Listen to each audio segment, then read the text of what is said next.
Assalamualaikum warahmatullahi wabarakatuh. Perkenalkan, nama saya Muhammad Alvan Akmal dengan NIM 220602110082 dan dengan rekan saya. Perkenalkan, nama saya Rosa Triana Jayanti, NIM 2206021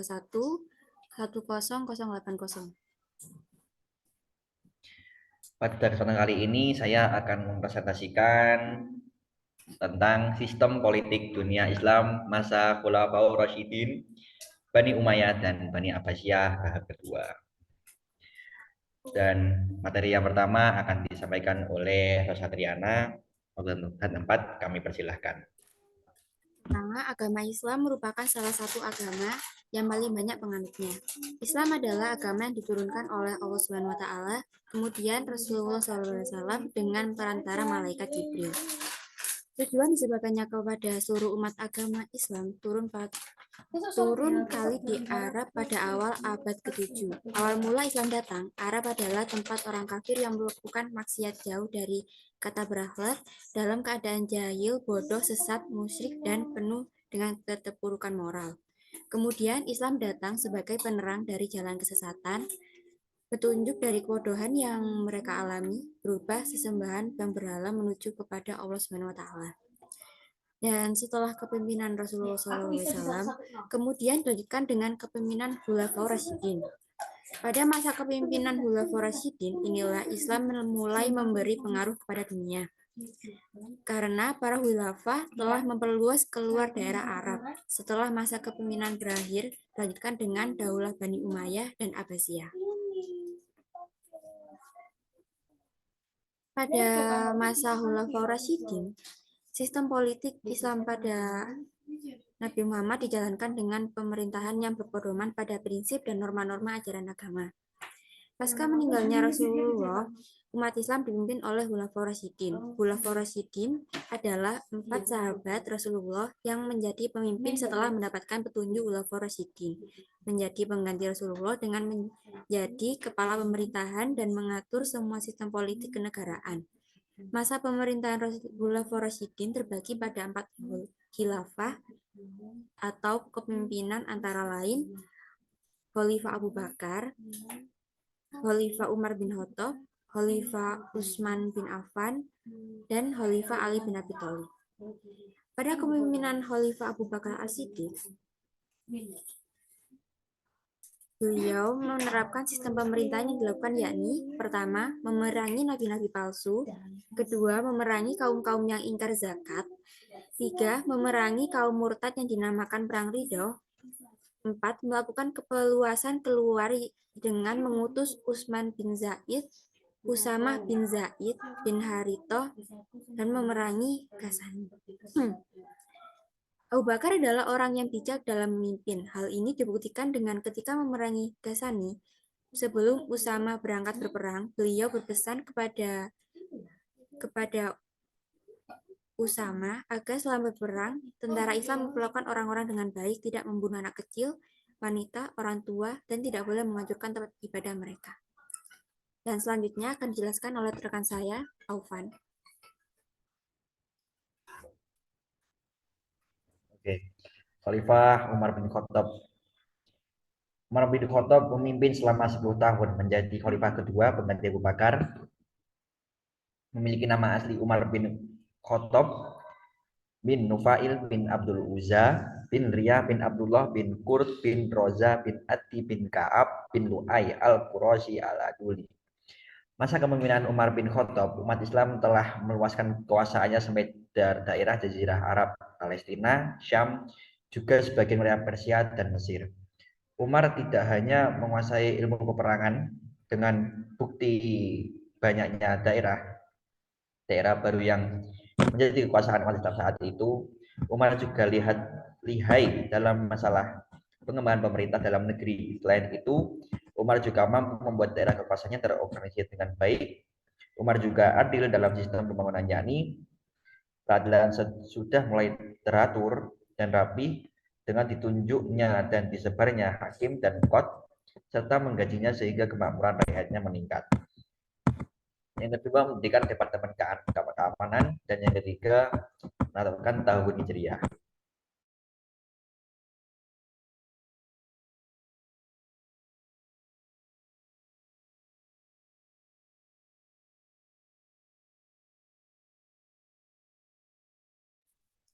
Selanjutnya, Khalifah Utsman bin Affan.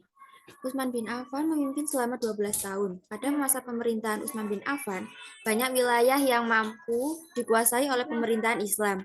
Daerah kuasaan tersebut menjadi suatu daerah provinsi di bawah pemerintahan Islam yang berada di Madinah.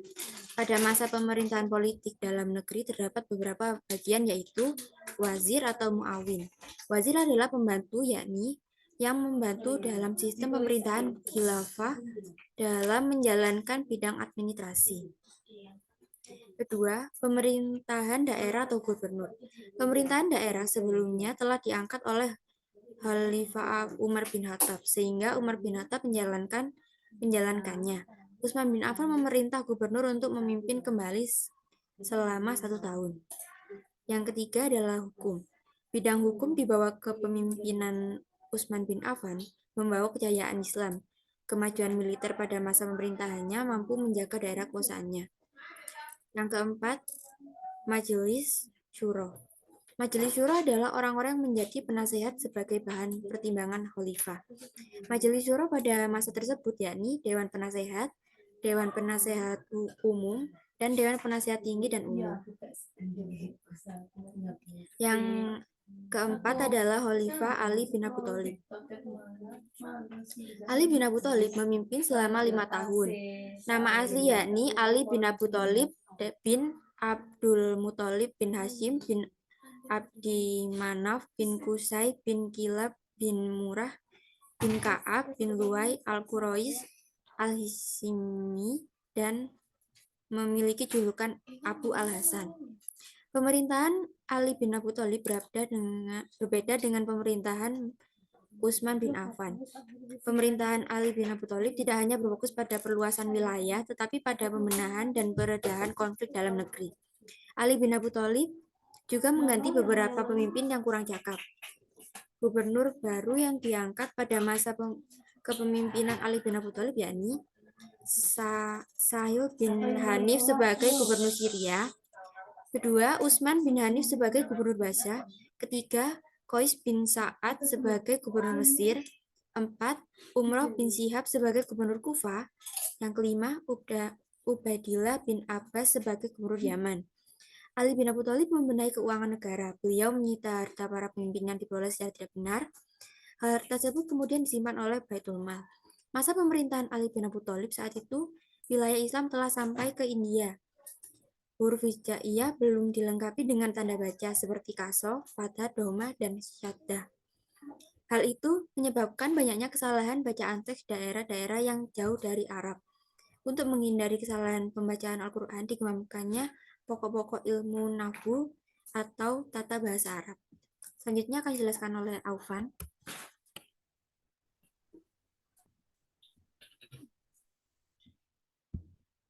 Selanjutnya yakni beranjak setelah masa Khulafaur Rasyidin habis, yakni ke masa Bani Umayyah. Dinasti Bani Umayyah adalah pemerintah Islam yang muncul setelah masa Khulafaur Rasyidin yang dimulai pada tahun 1 Hijriah atau 661 Masehi. Dinasti Bani Umayyah didirikan oleh Muawiyah bin Abu Sufyan bin Harb. Nama dinasti Umayyah diambil dari nama Umayyah bin Abdu Syam bin Abdul Manaf. Silsilah keturunan Muawiyah bin Abdu Sufyan bin Harb bin Umayyah bin Abdi Syam bin Abdi Manaf bertemu Nabi Muhammad SAW di Abdi Manafnya. Sedangkan keturunan Nabi disebut keluarga Bani Hashim, sedangkan keturunan Umayyah disebut keluarga Bani Umayyah. Oleh karena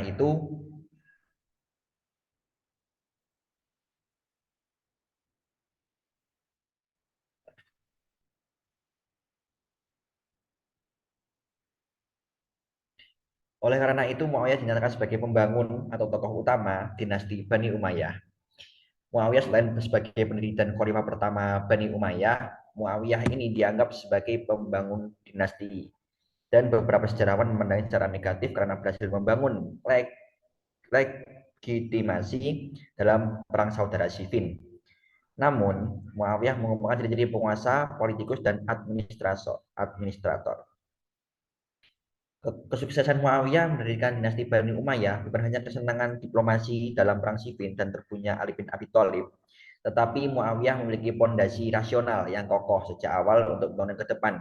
Selain itu, ia mendapat dukungan kuat dari Suriah dan keluarga Bani Umayyah sendiri yang merupakan seorang administrator yang sangat bijaksana dalam menempatkan para pejabatnya dan memiliki keterampilan yang sangat baik sebagai negarawan sejati. Para khalifah yang pernah memimpin dinasti Umayyah antara lain, satu Muawiyah ibni Abi Sufyan, dua Yazid ibni Muawiyah, empat Marwan ibnu Al-Hakam, lima Abdul Al-Malik ibnu Marwan, enam Al-Walid bin Abdul Malik, yang ketujuh Sulaiman bin Abdul Malik, yang kedelapan Umar ibni Abdul Aziz, yang sembilan Yazid ibni Abdul Al-Malik, 10 Hisham ibni Abdul Malik, yang ke-11 Walid ibnu Yazid, yang ke-12 Yazid ibnu Walid, 13 Ibrahim ibnu Malik, yang 14 Muhammad ibni Muhammad. Dalam hal pemerintahan dinasti Umayyah melakukan langkah kemajuan sebagai berikut, yakni yang pertama melakukan ekspansi ke berbagai wilayah. Yang kedua, ada beberapa hal penting yang dicapai Daulah Umayyah, yakni menetapkan bahasa Arab sebagai bahasa resmi, mendirikan Masjid Agung Damaskus, yang ketiga membuat mata uang bertuliskan kalimat syahadat, yang keempat mendirikan rumah sakit di berbagai wilayah, yang kelima menyempurnakan peraturan pemerintah, yang keenam melakukan pembukuan hadis Nabi. Selain itu, pada masa Daulah Bani Umayyah, perkembangan kebudayaan mengalami kemajuan dan juga bidang seni, terutama seni bahasa, seni suara, seni rupa, dan seni bangunan, atau yang disebut dengan arsitektur. Setelah 90 tahun berkuasa, dinasti Bani Umayyah akhirnya berakhir dengan beberapa faktor dominan dalam fase kemunduran atau kehancuran, yakni munculnya kelompok-kelompok yang tidak puas dengan Bani Umayyah seperti Khawarij, Syiah, dan non-Muslim non-Arab lainnya. Tidak ada aturan yang jelas dan tegas tentang sistem ganti rugi khalifah. Lalu ketidakmampuan penguasa Bani Umayyah untuk menciptakan persatuan dan kesatuan antara suku-suku Arabia Utara seperti Bani Qais dan suku-suku Arabia Selatan yakni Bani Qalib yang telah bahkan sebelum Islam. Sikap hidup mewah dalam kehidupan khalifah sehingga menjadi menjabat khalifah selanjutnya tidak dapat menanggung beban negara yang berat. Selanjutnya, Khalifah Marwan bin Muhammad dibunuh oleh tentara Abbasiyah di desa Busir, di distrik Bani Suwaif pada akhir dinasti Umayyah di Damaskus. Dan yang keenam, muncul kekuatan baru untuk bersaing dengan Bani Umayyah dalam kekhalifahan dipimpin oleh keturunan Al-Abbas bin Abdul Muthalib. Tidak bisa dipungkiri bahwa dinasti Bani Umayyah banyak membawa banyak warna baru dalam sejarah peradaban Islam. Yang paling mendasar di antaranya adalah perubahan sistem pemerintahan Islam dan sistem kesepakatan konsensual menjadi monarki absolut.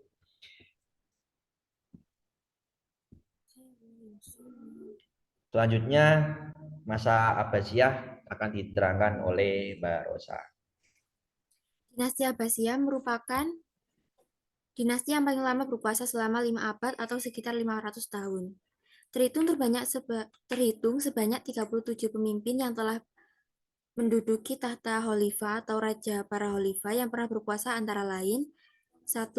Abu al-Abbas as-Saffah, 2. Abu Ja'far al-Mansur, 3.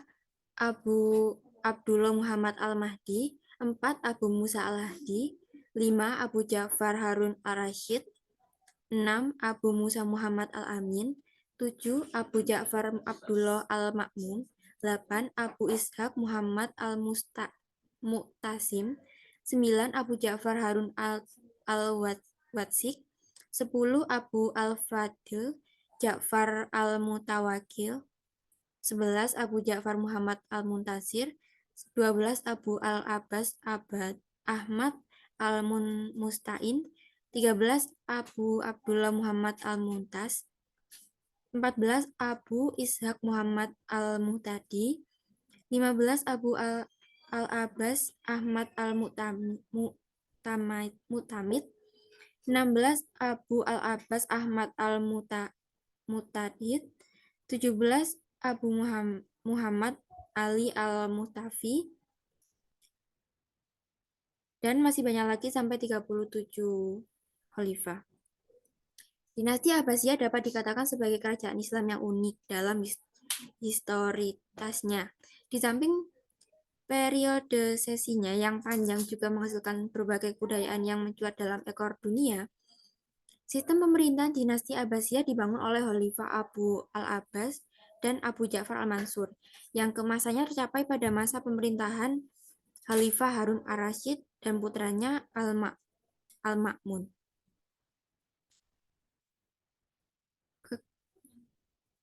Politik pada masa Abbasiyah menjadi sorotan hingga saat ini, terutama dilakukan oleh Khalifah Al-Mansur yang secara bijak memindahkan ibu kota karena kebutuhan. Adapun praktek politik yang dilakukan pada masa itu adalah pertama, Khalifah Wazir, Gubernur dan Menteri-Menteri serta pembantu lainnya harus diambil dari berbagai bangsa dan harus memiliki otoritas penuh atas kekuasaan yang telah didelegasi kepada mereka.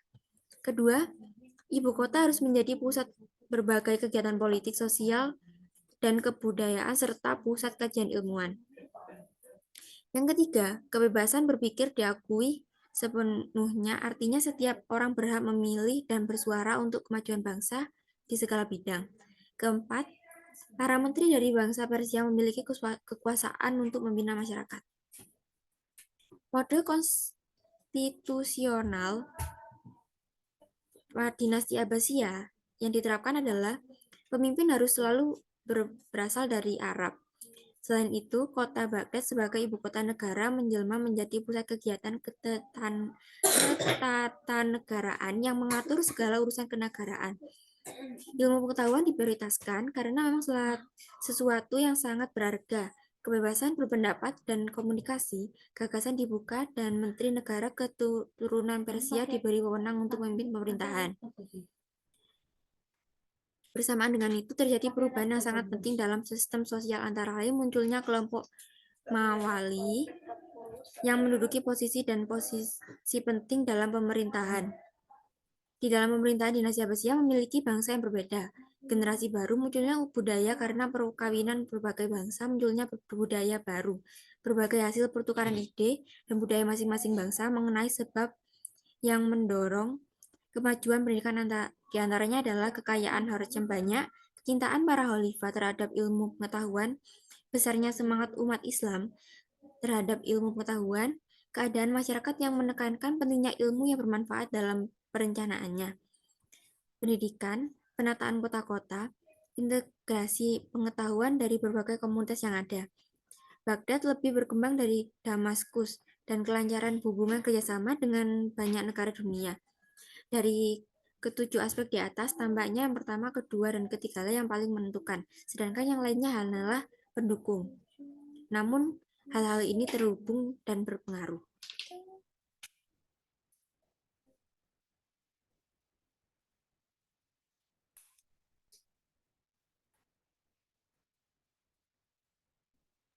Oke, kesimpulan yang kami dapat dari merangkum sejarah tersebut yakni dapat kita simpulkan bahwa sistem Islam sangat variatif dan memiliki karakteristik unik yang tidak terdapat pada sistem pemerintahan negara lainnya yang tidak berjadikan Islam. Hukum Allah menjadi sandaran paten yang tidak bisa ditolak. Karena pada prinsipnya negara tidak hanya mengatur masalah keduniaan saja, akan tetapi terkait dengan menegakkan hukum Allah. Pada masa Rasulullah dan Khulafaur Rasyidin, dari sistem pemerintahan terpusat atau sentral karena kesemuanya di bawah komando pemimpin. Artinya rakyat diberikan kesempatan untuk memberikan sumbangsih pemikiran dalam masalah kenegaraan. Namun pada masa transisi untuk penggantian Khulafaur Rasyidin menuai percekcokan yang akhirnya pemerintah dipegang oleh Bani Umayyah dan Bani Abbasiyah selanjutnya. Meskipun sistem beralih menjadi kerajaan dilanjutkan oleh keturunan atau dengan kata lain monarki, akan tetapi malah Islam menjadi maju dan berkembang di ilmuannya yang sampai saat ini bisa menjadi patokan atau inspirasi bagi generasi setelahnya. Mungkin cukup sekian dari kami, kurang lebihnya mohon maaf. Wassalamualaikum warahmatullahi wabarakatuh.